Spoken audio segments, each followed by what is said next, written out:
All right, so it's page 139. It's down right here where it says Grace's bedroom. We're going to give it a scene title. It's just called Pan. Okay. They are recording in this too, so he can use the word pan, like the pan, you know? Okay. Okay, just give me a second. Interior, Grace bedroom, moments later. I misspelled moments. Shh. Okay, we're going to cut and then restart. Just give me a second. All right, so the add-on to the script is not a whole lot. It's on page 139. I've titled the scene Pan. Now, interior, Grace bedroom's moment later. Grace reads the rainy book of poetry published by Rainy Love and Company when she was with the band Silver. Put a little period or I'm sorry, not comma. The poetry book has a silver cover and is in hardback, encased in silver and metal for its cover and spine. Rainy Love plays a natural bamboo wooden pan flute under his reading of the poem. She begins to play the folk song Green Sleeves.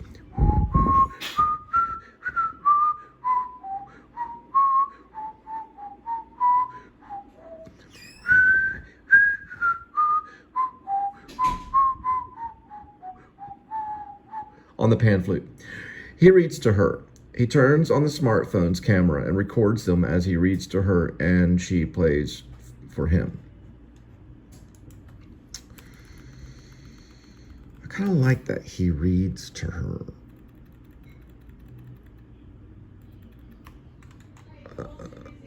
Hang on. Okay, hang on. Let me cut here for a second. All right, I changed the scene title. 139. He reads her book.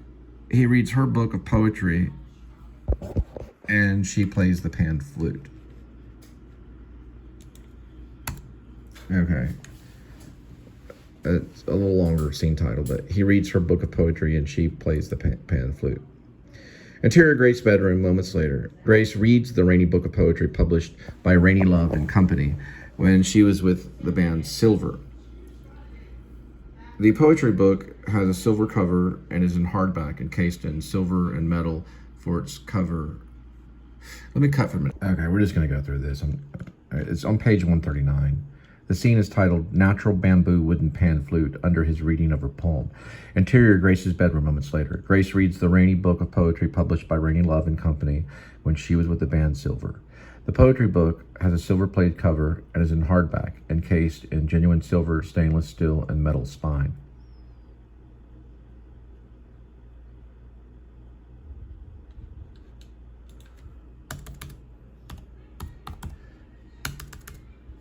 All right, here we go. 139. Natural bamboo wooden pan flute under his reading of her poem. That's the scene title. Interior, Grace's bedroom, moments later. Close-up of incense burning on a wooden incense holder. Grace coughs and waves the air. He extinguishes her rolled cigarette on an ashtray on the chest of drawers. All right. Page 139, natural bamboo wooden pan flute under his reading of her poem. Interior, Grace bedroom, moments later. Close-up of incense burning on a wooden incense holder. Okay, I was going to go through this. Grace coughs and waves the air. He extinguishes her rolled cigarette and ashtray which rests on the chest of drawers. Grace reads the rainy book of poetry published by Rainy Love and Company when she was with the band Silver. The poetry book has a silver-plated cover and is in hardback, encased in genuine silver, stainless steel, with a metal book spine. Rainy plays a natural bamboo wooden pan flute under his reading of the poem. She begins to play the folk song Green Sleeves on the pan flute. Okay, I don't really need that, but...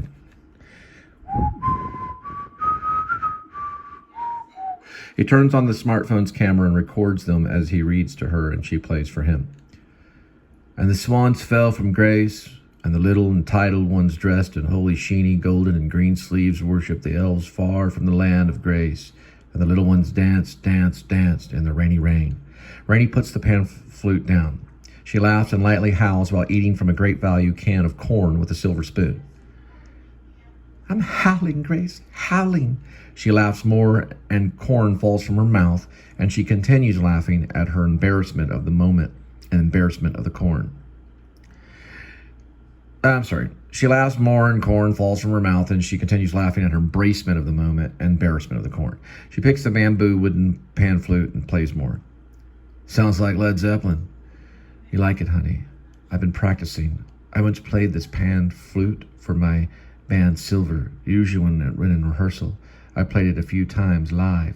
At Woodstock 99, this very thing I'm playing. Just like the Greek god Pan. You must have hypnotized the crowd with your beauty. Cut to. Now we're gonna get to the next scene. What in the world? This thing's taking forever. What in the Bill Gates is going on? Come on! Thunder and lightning under the conversation. This thing's gotta be better than Teddy told me to do it. Teddy told me to do it. Oh, Teddy told me to do it. Sorry. I don't know. I haven't seen it. It could be good. Teddy told me to do it. Okay. I don't know who Teddy is, but we're going. We're trying to. Just give me a second. I'm working on the script. I changed the scene title on page 67. The money will be placed in your Cash App, and that's a scene where Mr. Gerald Ullman III is talking. Goodness gracious. Is talking to Blacksmith over the phone. Anyway, you get the idea. All right, yeah, I changed it back to a smaller one. You take Cash App. Okay, good. Also, I changed a little bit of the monologue here. It's gonna be called You Take Cash App. It's on page 67. This is Gerald Ullman III speaking. You are the blacksmith. There's gonna be a question right there. Good. I'm the werewolf hunter. I saw your show online, and I know you specialize as a blacksmith and silver products and weaponry. You make different types of weapons and silver on the show as well. This is probably going to be I see right here. Sorry, I'm just trying to hear it. Maybe there's a that in there. I see that you make different types of weapons and silver on the show as well. I see that you make different types of weapons and silver on the show. I see that you make different types of weapons and silver on the show as well. Right? Right, Mr. Blacksmith? I think it does work. I see that you make different types of weapons and silver on the show as well. Right? Right, Mr. Blacksmith? Yes, I do. Good. We need to decide on a place to meet. I need the following weapons. Do you have a bag or carrying case for the weapons as well? Yes, very convenient. I need the silver powder that you advertised as well. What else? I need bullets and silver. Bullets, let's just do a UG. Bullets will cost you a pretty penny. Each are hard to make. What else do you need? Do you make daggers in silver? Yes, in silver and gold. I'm gonna have him a little tipsy. That's why he's saying as well a lot. This will be Blacksmith off screen. All right, this is just a side note on You Take Cash App. Mr. Gerald Ullman III. Okay, I don't know why these misters came in here, but that's okay. I don't know why they jumped in there. Rearranges, I wrote this over a period of almost 3 years. Rearranges the wire to the landline phone in the computer room of the hotel. He sips on a 6-ounce economy silver flask. He speaks to the phone. The thunderstorm brews outside, the thunder and lightning under their conversation. And then we have this little thing right here. This is Gerald Ullman III speaking. You are the blacksmith? Good. I'm the werewolf hunter. I saw your show online, and I know you specialize as a blacksmith in silver products and weaponry. I see that you make different types of weapons and silver on the show as well. Right? Right, Mr. Blacksmith? Yes, I do. Good. We need to decide on a place to meet.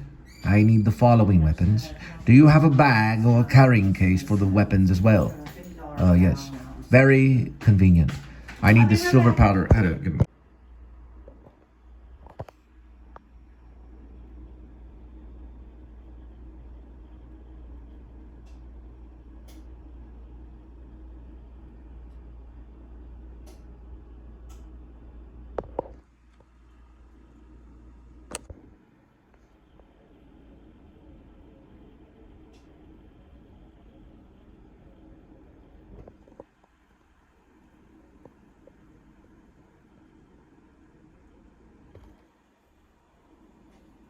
Okay, so we know that Rennie loves smokes. She takes a drag off her new lit cigarette. Whether what type of cigarette they're smoking during the one scene, I don't know. Let's go ahead and put the face tattoos on John Blacksmith. And so that way we know it's Post Malone. And then, How about put some shit on be quiet. She's talking like 2 of her ex-boyfriends tonight.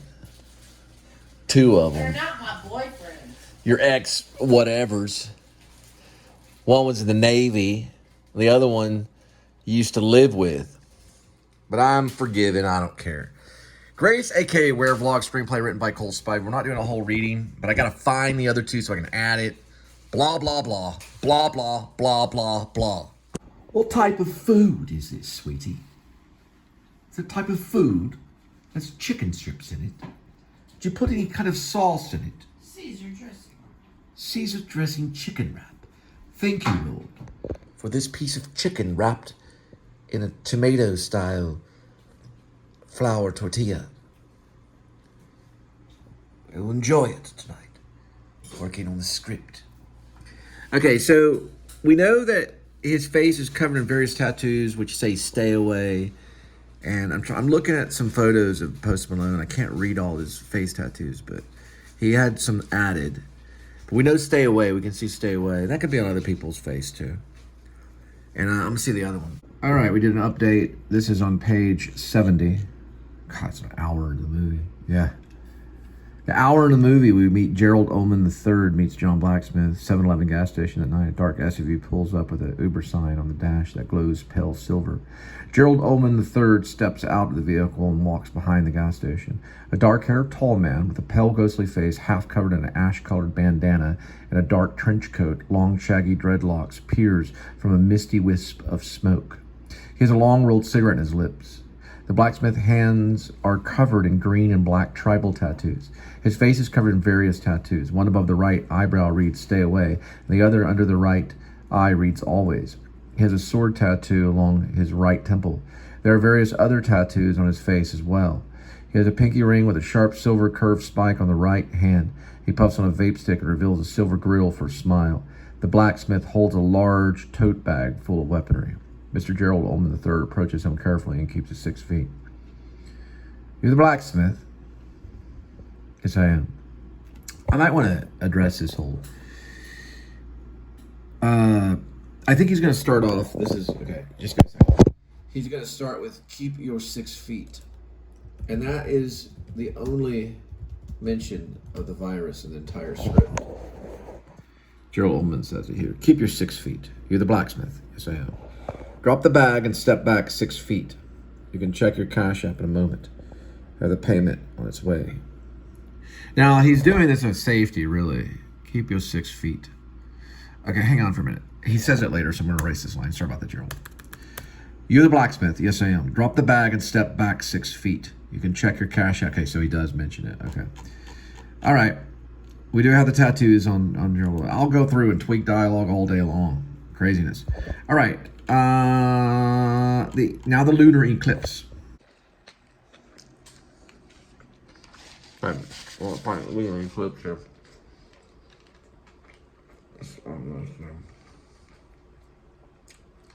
Fence line is one way I get into the final. It's like on the hill, moments later, the woman gets up and sits in the fence line and begins digging under the fence with a small hand shovel. I take his smartphone out and begins vlogging.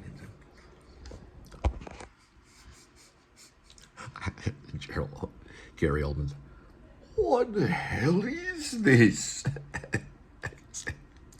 Who is this man, Cole Spivey?" He's like Drexel Spivey, but more white. "You want an egg roll?" "Now we look through a glass darkly, but then face to face. Now I know in part, but then shall I know even, as also I am known." All right, and I got to tweak it a little bit more on page 66. "When? The next full moon we go in. This could be the time to try out old sherry.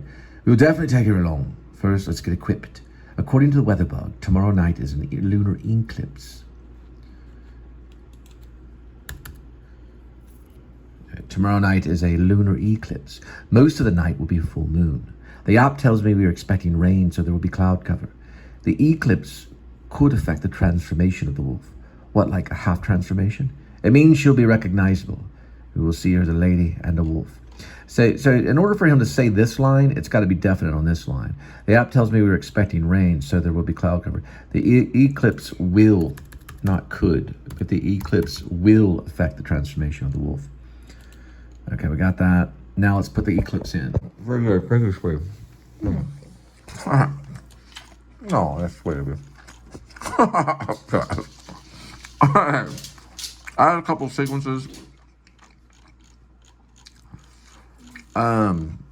We start to see the eclipse. The first time it's mentioned, how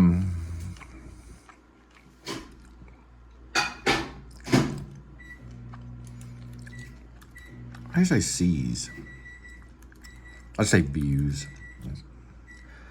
And looks up and, yeah, sees. I think it sees. Yeah. Lunar eclipse. This is on page 173. Field at the base of a hill. We're going to call this scene right here just eclipse. Could be simple. We'll say lunar. Say lunar. Okay. Lunar eclipse. Sarah Field at the base of the hill. Grace Ranch. Lunar eclipse. General Ullman III kneels in place and would spike into the ground, attaches a muddy mitigator cellular trail camera and turns it on. He looks up and sees a lunar eclipse. It has begun. Close up, Gerald Ullman. We're watching you, Rainey. You must be the beast. Say cheese. Gerald Ullman III begins crawling to his next position, surveying the farm. Just kind of going through there, I'll mention the eclipse a few times. And then finally, after the attack of the barn, it's like slowly eclipsing, right? It takes some time. Here we have exterior backyard. So just say lunar moon fully eclipsed right here. So lunar eclipse, full, I'll just say full lunar eclipse right here. Full lunar eclipse. The moon is the moon is fully eclipsed. Okay, so the moon is eclipsed. She will not be fully transformed. The wolf will only be slightly recognizable. The back fence door is open and darkness awaits inside. Gerald helps John through the door. So that'll explain why we only see her legs as the wolf in that sequence. Okay, we're gonna go ahead and PDF it and set it up.